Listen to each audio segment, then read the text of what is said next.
linear, or indeed the elevated subgenre of... How can it be an elevated subgenre?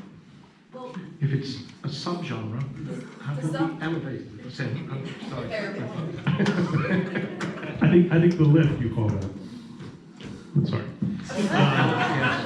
Yes, right. Going up, going down. Tara, I'm from Michigan. Wood. Are you recycling your shillelagh and your St. Patrick's Day wig? By the way?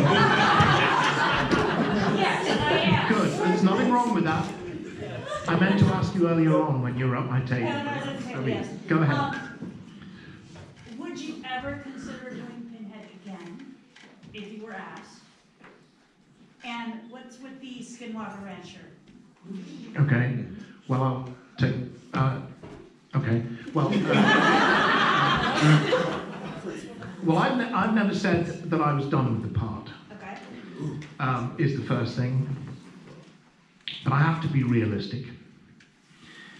I was in my early 30s when I first wore the makeup. I ate in my early 30s, no more. And I think that special effects makeup is to some extent a young man's game. And in this regard, I think Robert Englund, for example, is lucky.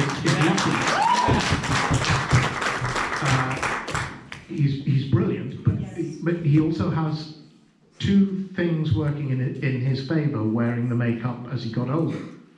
One, he has a slightly small head, which puts things in proportion when he's got latex makeup on his head. Right. Second thing is he's got very good bone structure and tight skin. I don't.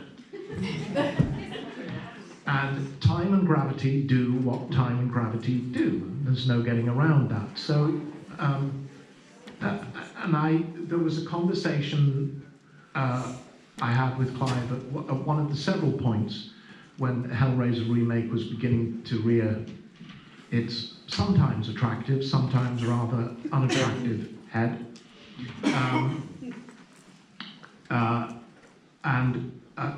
Clive said, I've talked, this was still going to be at this point Dimension doing it, and he said, I have talked to the Weinsteins and I have told them that in my opinion they would be insane to consider doing this without you. But, blah, blah, blah. And Clive's thought was, let's not try to pretend this is not the case. Let's go with it. Let's make it our friend, going back to, costumes and all of that. So let's make this an older, darker, tireder Pinhead. Maybe less in love with the snappy, witty one-liners than the young version of Pinhead that we encountered, and let's see how we develop that into the character and the storyline. I thought it was a great idea. Didn't happen. The way in which I would love to play Pinhead again, not so much in another Hellraiser movie, because to be honest, there are thoughts about dead horses and flogging that come to mind, and I do tend to think we did that, and we did it pretty damn well. Leave it alone. And I tend to think, by the way, one of the attractive manifestations in relation to remakes was Jamie Clayton in the last remake, who I thought looked great. I wish the movie makers had had the courage of their convictions with what they were doing with this very different, slightly childlike, slightly doll-like image, but that's a whole different discussion. I want to make it clear that I'm not trashing what she did in any way, shape or form, because I liked what she did.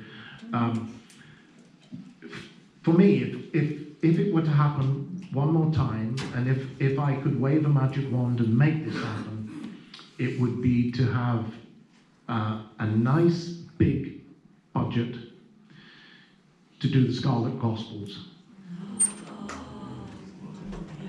Because that is the end of Pinhead. Yes. And that would be it. Don't, please. I have absolutely no reason to suppose that this is going to happen or likely to happen. So please don't go away and start saying, I was in a Q&A, Doug Bradley said he was going to play Pinhead. This is not Doug Bradley did not say that. Hello, camera. Doug Bradley did not say that, wherever you're going to post this when we're done. As I said, it's only if I could wave a magic wand and somebody said, would you do this one more time for the Scarlet Gospels with Clive's blessing, I would say no more than where's the dotted line. So, I think I can speak for all of us when I say that would be perfect, and that is also a perfect place to end this. The great Doug Bradley.